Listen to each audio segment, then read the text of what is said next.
Ahoy! The PTR came with a new group finder system with a random queue Crossworld that we had the chance to test a little bit, and there were quite a few questions about that, and the devs took to Discord to answer a few of them.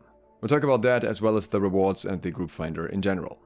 The first question was that on the Season 4 roadmap, arenas were also included with Crossworld. On the version of PTR that we're seeing now, it's only expeditions, and will the arenas be in a future update? They had initially planned to release Crossworld Arenas earlier, but when they increased the scope of Crossworld Expeditions, they also included the improved group finder, so they had to delay Crossworld Arenas. With this delay, they're also investigating adding improvements to Crossworld Arena before they ship it. Could be matchmaking, could be some sort of role restriction. There's some speculation going on in that regard. I personally think that this is not ideal. I think it would be better to ship the general feature first and then do optimized versions later, because especially after they kind of killed off Arena by reducing the rewards for it, it needs Crossworld more than ever, so I really don't understand why that is such a low priority, but that's just the life of an Arena player. There were a couple of questions about the role restrictions. Mainly, you have one person that is pretty much locked into being a tank. They are required to have a chameleon. At the moment, not even lost stopwatch counts, and similar restrictions for healers. The answer here was, improved group finder will adhere to group compositions and require one tank and one healer for each expedition. A tank is required to have a chameleon gem equipped, and the healer is required to have a life staff equipped with a certain amount of weapon mastery. I think it's 17. Gear won't be locked after entry. If someone finds a better piece of equipment or a group collectively decides to adjust their composition, we wanted to give that freedom. Players have the ability to vote kick a member, which will give them a deserters penalty, and we encourage you to report them if somebody is trolling, obviously.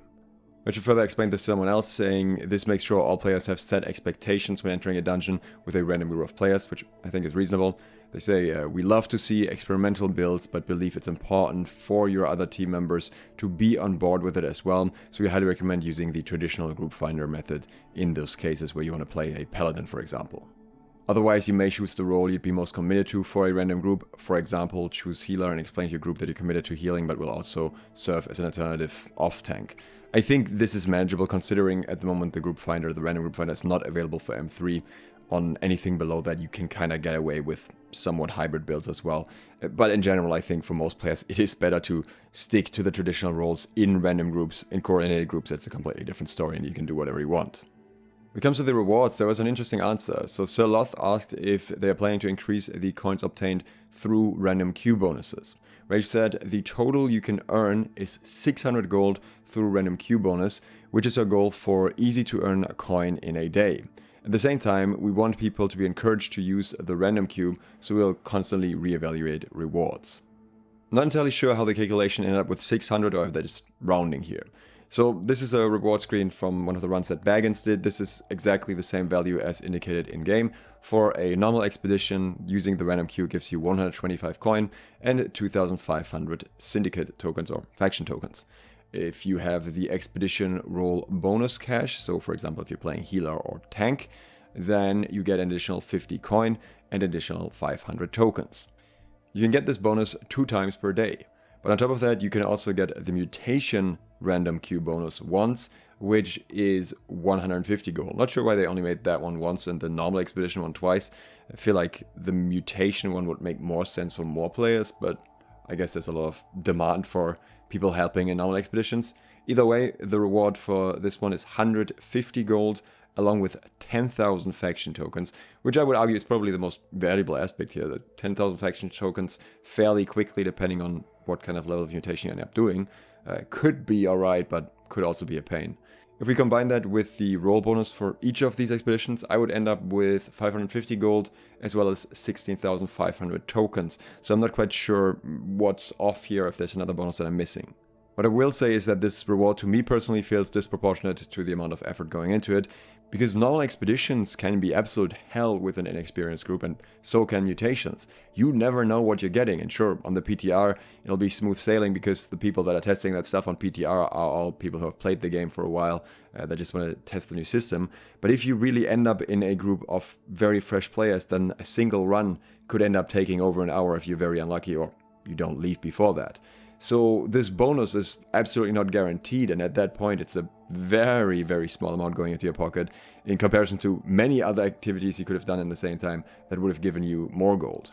It is of course worth noting that you're also still getting the gold from the runs themselves on top of the bonus gold, so you're getting a decent amount if it's going well, but if it's horrible you might be better off just farming trees or hyssop instead.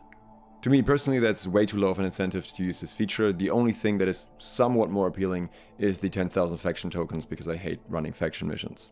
If you hate faction missions too, then hit subscribe so you can help me push the anti-faction mission agenda. Okay, seriously though, there are some more answers.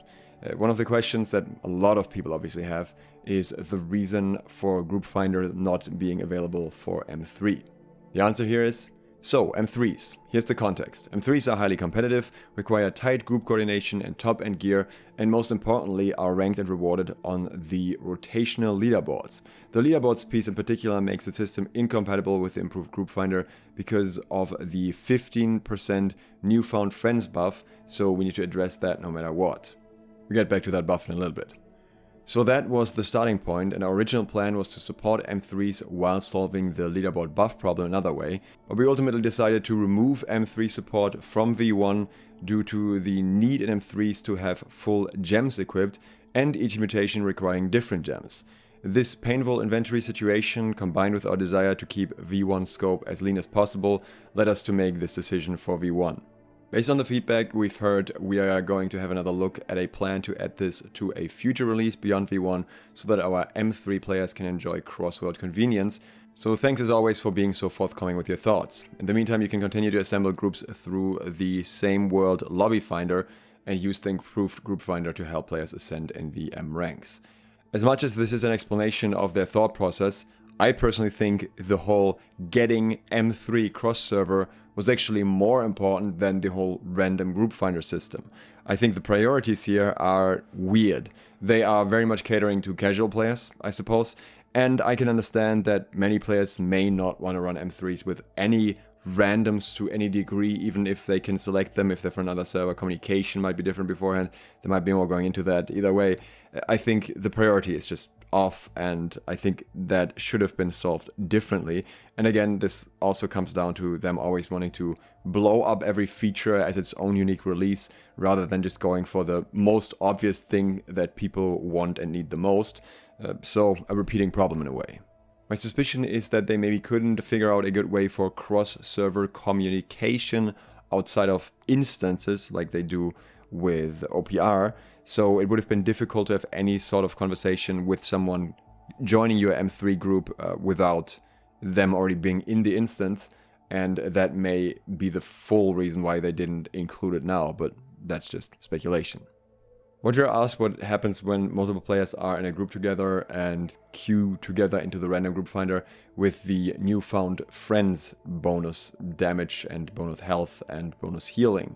You get this increase no matter how many people you're queuing into the random group finder with, but that's mainly because it's not available for M3s anyways, so it's not that much of a concern. It's not really anything that massively affects leaderboards or something like that. They say they feel okay about biasing the extra power for vanilla M1 and M2, but they'll see if this starts creating issues and potentially make the buff scale in the future. Very relevant question that was brought up was if there will be enough time to address the reported bugs from PTR before this whole thing goes live.